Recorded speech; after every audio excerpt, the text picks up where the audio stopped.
obviously, kind of a strange year and how things are. It's almost like talking about a draft class and free agency class in the NFL, in the same time frame, which doesn't happen.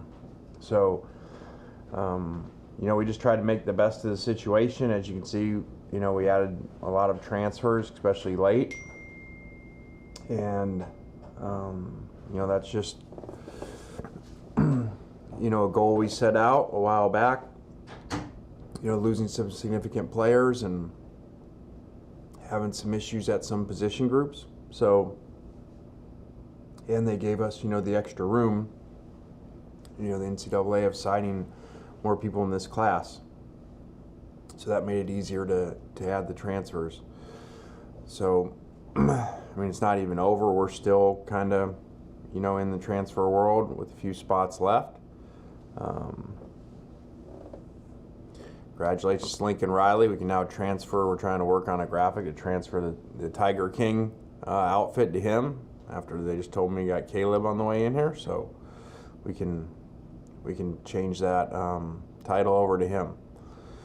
So, but we're still working, and I think that's really what's going to happen now. You're just going to be year-round, looking at things. Our SEC rule goes into effect of SEC to SEC right now of stopping that, but NCAA does not have something like that. So you basically have year-round free agency in football, which would obviously be a major issue. Why they don't do it in professional sports and the NFL. So it is what it is. We're just trying to make the best of the rules and the situations. Neil, go ahead with your question. Hey, Lane, you just kind of referenced the Portal King tweet yesterday that I know you're being playful about, but you've had a lot of success in the portal the last 2 years. Has it gotten to the point where you anticipate going even heavier into the portal with future classes than maybe you would have anticipated a couple of years ago? Well, they make the rules, and I just, try to come up with ways to attack them and do the best of the situations that they put us in and allow us to be in. So I am proud of our staff because I think we, maximized it and did a great job. Didn't lose very many, players that we had that had roles here, and added a lot. So, that's kind of like free agency. You don't want to lose a lot, you want to get a lot. So we definitely did that, and I am proud of that. Of our staff just saying, okay, here's the rules that are kind of, in portal and trying to figure out throughout the end of the season with all that going on, and just trying to do it better than anybody else does it. So, and so I'm proud of that. We don't have the same, funding resources as some of these schools do, for these NIL deals, and so it's basically like dealing with different salary caps. We now have a sport that has completely different salary caps, and some of these schools are, 5-10 times more than everybody else of what they can pay the players. So I know nobody uses those phrases, but that is what it is. So I joked the other day, I didn't know if Texas A&M was going to incur a luxury tax, and how much they paid for their signing class.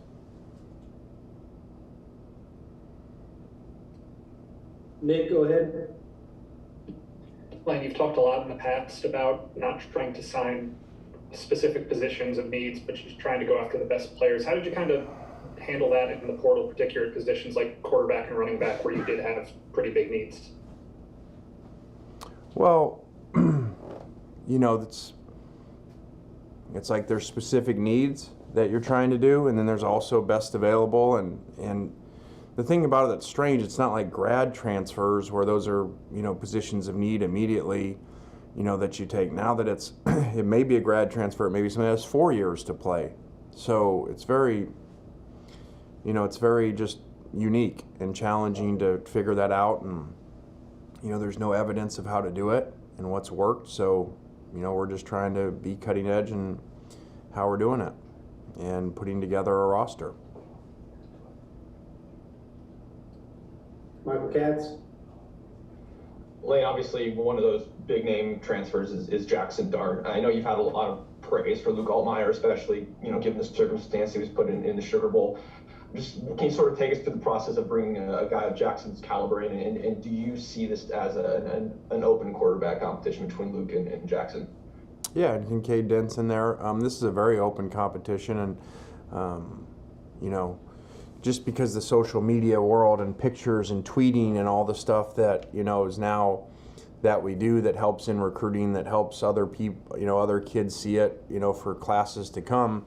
There's a lot of, it's marketing why we do all of it. That doesn't mean, okay, well, we did all this means Jackson Dart's the quarterback and Luke's not. That just is the marketing world that we're in, of the use of social media and especially Twitter. So, we're just trying to add players to positions, and either where we didn't recruit well at positions, years ago here, or where people have left or gone early to the draft too. So, there's a lot of areas and reasons why you add certain things. David Johnson? Lane, when you look at Michael Trigg as a tight end, he certainly has all the makings to be that dynamic tight end. What do you hope he brings to your offense immediately? Well, he is as good of prospect as you can find from that, playing receiver, tight end, mismatch issues. So that's awesome. Unique skill set, basketball player. So now we got to translate that, put it all together for him to be that type of player. But that skill set is there for a dynamic mismatch issue that you've seen around the country at times, at certain places, that only certain people, unless you have unique receiver skills, are able to do at that position. Michael, go ahead. You guys had a lot of production from Chance Campbell last year, obviously a guy who was a transfer portal guy. Are you expecting Troy Brown to kind of have that same plug-and-play impact immediately? We sure hope so. That was definitely a position of need, with Chance leaving early, and not a lot of numbers there at all at that position. So you see a lot of linebackers signed, whether it's high school, whether it's junior college, whether it's a college transfer, to replace that production. Nick, go ahead with your question. Lane, what are your expectations for Zach Evans? A lot to replace in that running back room, and are there more pieces or more players you expect to have to contribute there? Yeah, we have some guys here that we're excited about. Adding Zach to that room, is good because the top three carriers from last year are not here. It'll be exciting to get everybody in there and get people some chances that haven't had a lot. And again, this whole, like everything, this transfer thing is not over. You're going to see a whole nother, until they figure out how to do this better, you're going to see a whole nother group after spring ball that leaves places. So this is an ongoing thing. So, it's kind of like, I joked about the rankings and portal number one, whatever. Obviously, I don't care about rankings. I'm just joking because they don't mean a whole lot until you get the production. It's like draft grades.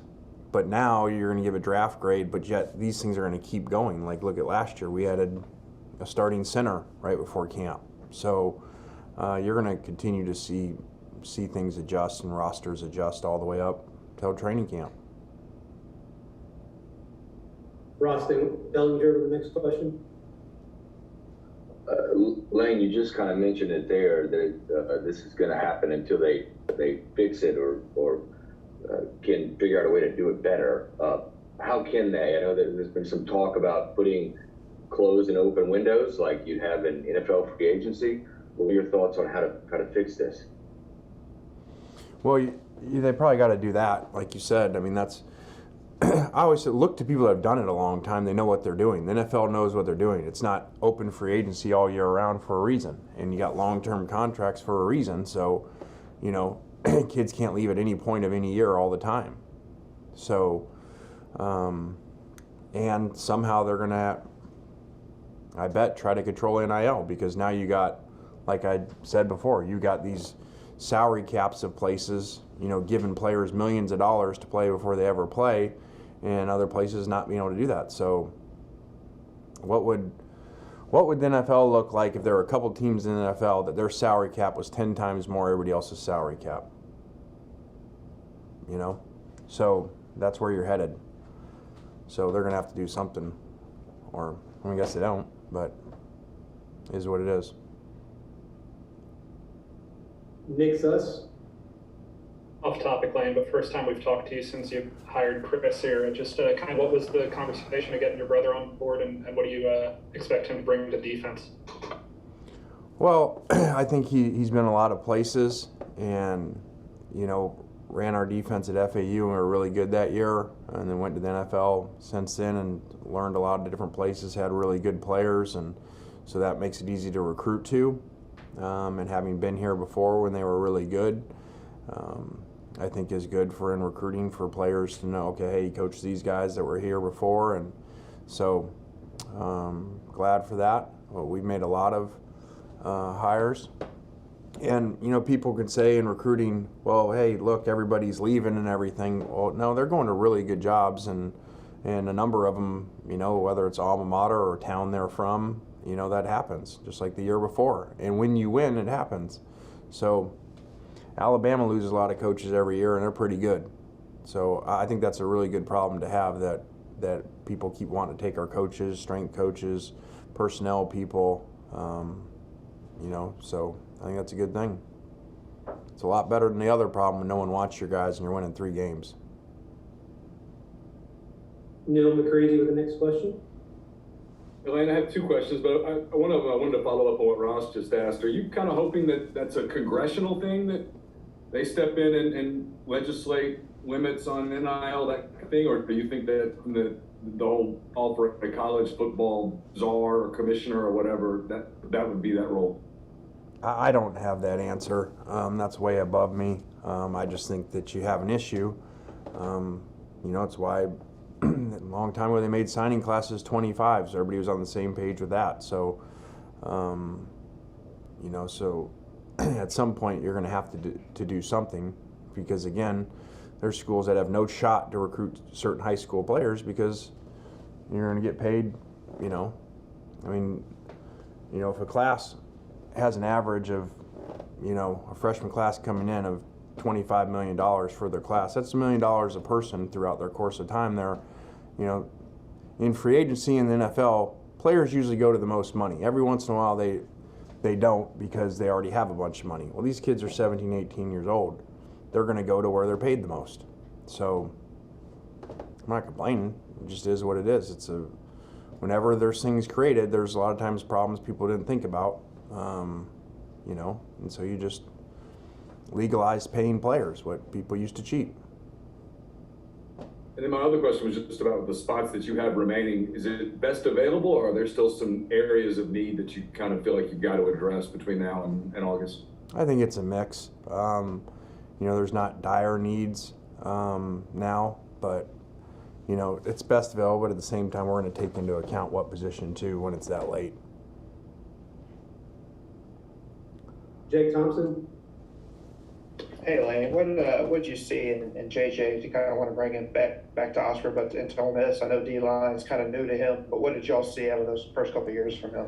Well, he's a great athlete, someone that we got here late on the first time around and never even got to get in front of him, you know, when he left the first time. So I thought he really improved throughout last year once he got used to the position and played really well at the end of the year. So, and I'd never been around him. So being around him, meeting him, you know, very dynamic, energetic kid.